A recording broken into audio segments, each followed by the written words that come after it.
암호화폐 플랫폼, 뭐 대출 플랫폼 이런 것들 말고도 한 가지 더 있습니다. 좀 좋은 얘기를 드리고 싶은데 참 마음이 아파요. 자, FTX 창업자 알려지지 않은 파산 위기 거래소 있다. 요거는 제가 예전에 한번 다뤄드렸었는데 샘 뱅크먼 프라이드 얘가 이제 인터뷰, 포브스 인터뷰에서 뭐라 그랬냐면 구체적인 내용을 밝힐 수는 없지만 대차 대조표에 상당한 구멍이 뚫린 거래소가 있다. 물론 규제 문제는 물론 회생할 수 있는 사업이 많지 않다. 백스톱이 어려운 상황이다. 라고 얘기를 하죠.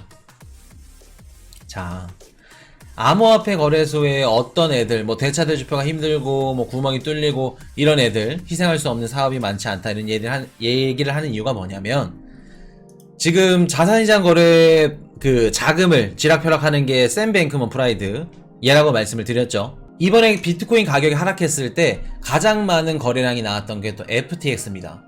바이낸스, 코인베이스 합쳐도 안 될 정도로. 그 뜻은 뭐예요? 비트코인을 던진 애들이 FTX에서 던졌다는 겁니다. 그만큼 자금을 지금 많이 굴리고 있다는 거예요. 지금 FTX가 블록파이 인수한다 뭐 한다, 루나를 누가 터뜨렸을까? 궁금하죠 아직. 우리가 알고 있으면 될 게 루나가 터짐으로써 이득은 누가 가져갔을까? 그거를 생각하시면 됩니다. 자, 보시면 지금 블록파이나 보이저가 고객에게 연간 12% 이상의 수익률을 약속해왔다. 블록파이에서 12% 수익률을 줬어. 근데 지금 우리가 우리가 지금 쓰고 있는 뭐 MEXC라던가 뭐 파이넥스 이런 거래소들은 아닙니다. 메이저 거래소들 말고 진짜 좀 듣보잡 거래소들, 암호화폐 거래소인데 그냥 플랫폼이 아니야. 블록파이나 이런 애들, 뭐 셀시우스 이런 애들은 암호화폐를 예치시켜 놓고 대출도 해주고 이자도 주는 그런 플랫폼인데 이런 플랫폼이 아니라 암호화폐 거래도 하면서 거래소입니다.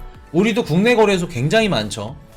우리가 보통 알고 있는 게 뭐 빗썸, 업비트 이렇게 많이들 알고 계신데 뭐 코인원 또 코빗 뭐 이렇게 많이들 알고 계시죠.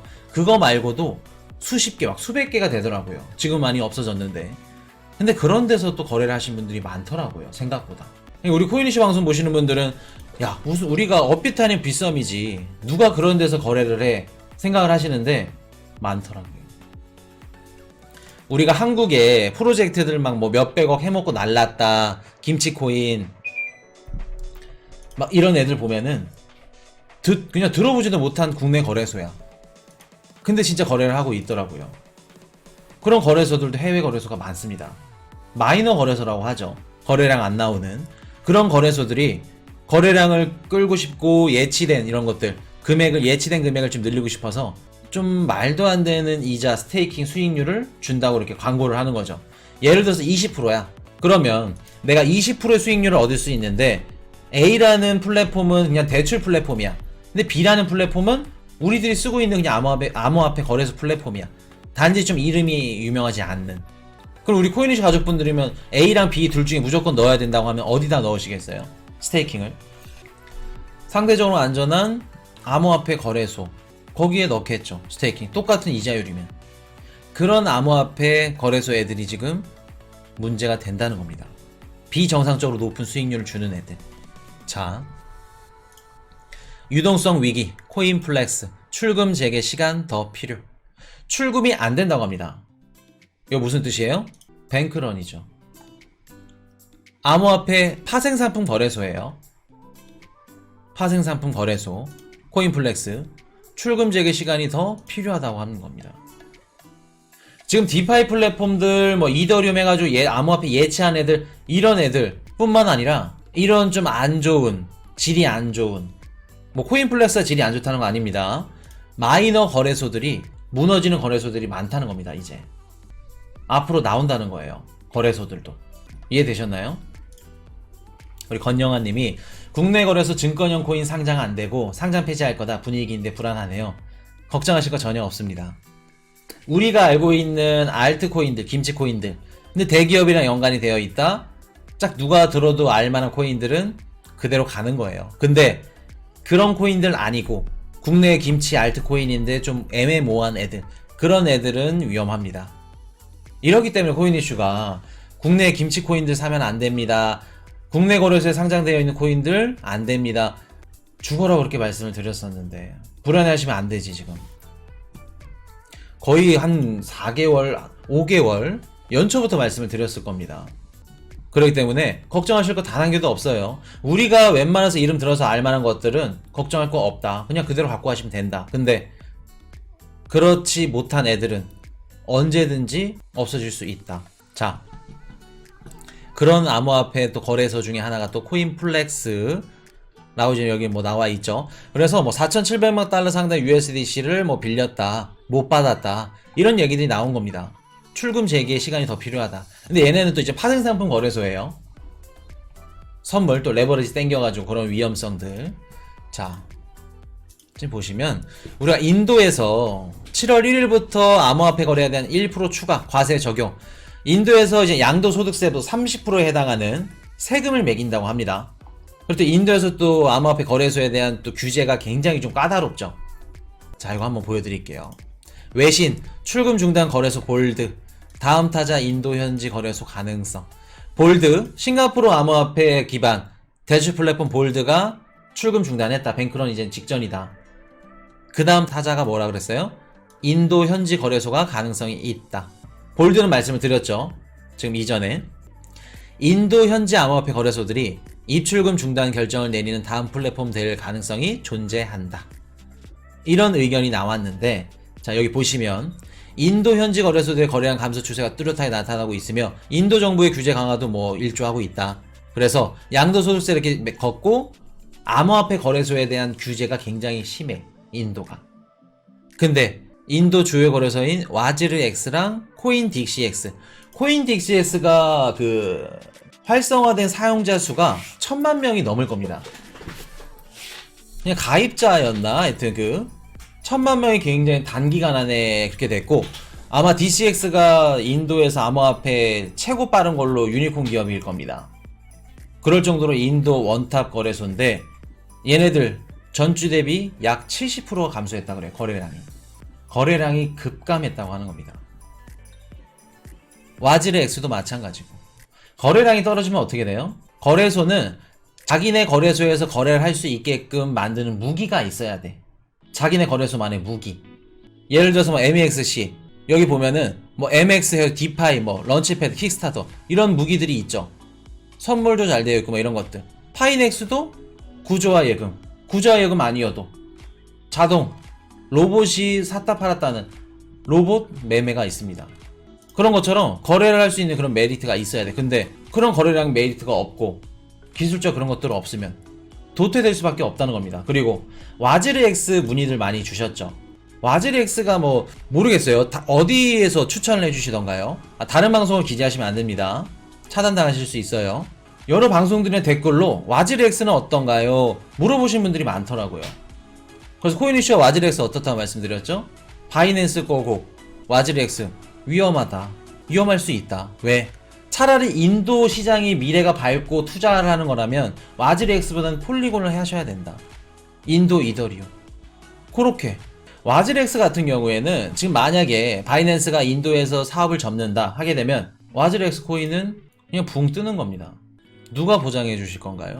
그리고 바이낸스가 만약에 전세계 1등 암호화폐 거래소 자리에 내려오게 되면, 서서히 도태되게 되면 당연히 와즈르X도 힘들어지는 거고. 이해되셨죠? 그리고 앞으로 지금 FTX 샘 뱅크만 프리드가 잘 나간다 그래가지고 FTX 거래소에 FTT 토큰을 막 사시려고 하시는 분들 계실 겁니다. 가격 올라갈 수 있어요. BNB도 가격 올라갈 수 있습니다. 구조가 가격 올라갈 수밖에 없는 구조야. 근데 그만큼 리스크가 큽니다. 위험해요. 암호화폐 거래소에서 코인을 찍어낸다는 거는 정부 입장에서는 화폐, 코인, 즉 돈을 찍어낸다는 의미이기 때문에 어떻게 받아들여요? 암호화폐 거래소에서 코인을 찍어낸다? 정부 입장에서 싫어합니다. 중국이랑 싱가포르는 지금 정부에서 암호화폐 거래소를 운영하는 방책으로 지금 가고 있죠. 중국의 후오비, 바이낸스 다 내쫓았죠. 걔네들이 뭐 공산이고, 그리고 또 억압이 심하고 내쫓고, 그래서 그런 것도 있겠지만 제일 중요한 거는 돈이 되는 걸 알고 있다는 겁니다. 돈 되는 건데 얘네들이 배부르게 해줄까? 냅둘까? 절대 안 되지. 지네들이 하겠다는 거예요. 앞으로 우리 정부에서도 똑같아. 돈이 되는 거면 세율을 더 높여서 세금을 더 걷던가, 아니면 자기네들이 거의 국영식으로 가져가서 하던가, 아니면 자기네한테 로비를 많이 하는 기업들을 밀어주던가, 그런 식으로 가져갈 겁니다. 그렇기 때문에 코인 거래소에서 발행을 하는 코인이다? 그거는 위험하다. 그렇게 차라리 그 돈으로 뭘 한다? 비트코인을 한 개라도 더 담겠다 말씀을 드릴게요. FTT도 위험합니다. 절대 안전하지 않아요. FTT가 갈 수 있었으면 코인베이스도 코인 자기네 거래소 플랫폼 코인을 찍어서 돈을 벌어 먹었어야겠죠. 메타가 어떻게 돼요? 자기네 스테이블 코인 발행해서 돈을 벌었어야겠죠. 안 된다는 겁니다. 지금 메타가 노비 지갑 서비스 접는다고 하죠. 그 뜻은 뭐예요? 메타가 전 세계 그 암호화폐 뭐 왓츠앱, 인스타그램, 그리고 페이스북, 이제 바뀌었으니까 메타죠. 다 합치면 중복 사용자까지 다 중복 사용자까지 다 사용자까지 다 합쳐가지고 거의 한 50에서 한 60억 명 된다고 합니다. 전 세계 인구가 지금 78억 명 정도 되죠. 그러니까 전 세계 거의 한 3분의 2가 사용을 한다고 해도 과언이 아닐 정도로, 그 사람들이 페이스북에 지갑을 만들어서, 노비라는 지갑을 만들어서 스테이블 코인을 리브랄도 발행해서 쓰게 되면 앞으로는 전 세계인들이 메타 생태계에서 살아가게 되는 거예요. 미국이 그걸 원할까? 원하지 않지. 바이낸스도 FTX도 뭐 와즈렉스, 코인DCX 이런 애들도 똑같습니다. 정부한테 규제를 받을 수밖에 없다. 자, 바이낸스 CEO, VC 자금 필요 플랫폼, 비즈니스 모델 없는 경우가 다반사다. 짜오장펑이 이런 말을 합니다. 암호화폐 대출 및 거래 플랫폼 폴드의 외신 기사를 인용하면서 벤처 캐피털 자금을 필요로 하는 플랫폼을 사용할 때는 충분한 주의가 필요하다. 예외도 존재하긴 하지만 이러한 플랫폼들은 아직 실질적인 비즈니스 모델이 없는 경우가 많다. 코인 이슈가 이번 연도 앞으로 코인을 고를 때 어떻게 코인을 고르라고 말씀드렸죠? 우리 코인 이슈 포트폴리오에서 비트코인 캐시가 빠진 이유, 실제로 비즈니스 모델이 없어. 비트코인 캐시로 비즈니스 하는 모델이 없어. 아예 그냥 기사에는 나와. 코인 5대 천왕 중 하나니까, 오래된 메이저 코인이니까. 근데 비트코인 캐시로 뭐 송금을 하는 것도 없고 옷을 사는 것도 없고 이렇다 저렇다 할 게 없어. 실제 수익이 발생하는가? 우리 정하늘님은 많이 보셨네요. 매출이 발생하고 진짜 비즈니스가 없다는 겁니다. 이 얘기를 하는 거예요. 앞으로 경기 침체 들어서게 되면 암호화폐 펀드들이라던가 벤처 캐피탈 애들 많이 없어질 겁니다. VC 뭐 똑같고, 그리고 헤지 펀드도 굉장히 많이 없어질 거예요. 우리가 알고 있는 그레이스케일, 마이크로 스트래티지, 걔네들도 뭐 안전할 수는 없어요. 없어질 수도 있는 겁니다. 그렇기 때문에 우리가 지금 알트를 담고 뭐 이런 투자를 할 때 굉장히 좀 뭐 첫 번째가 안정성이다. 안전한 게 첫 번째다. 안전성에 첫 번째로 무게를 들고 그 다음 수익성은 나중에다. 그렇게 말씀을 드리겠습니다. 자, 그렇기 때문에 비트코인 거래소 파산설 위기의 악세, 2만 달러 지지선 위태. 자, 그래서 뭐 부실 거래소까지 이거 FTX 그 CEO가 말했던 거죠. 자, 그래서 정리를 한번 해드리면 FTX CEO가 시그널을 준 겁니다.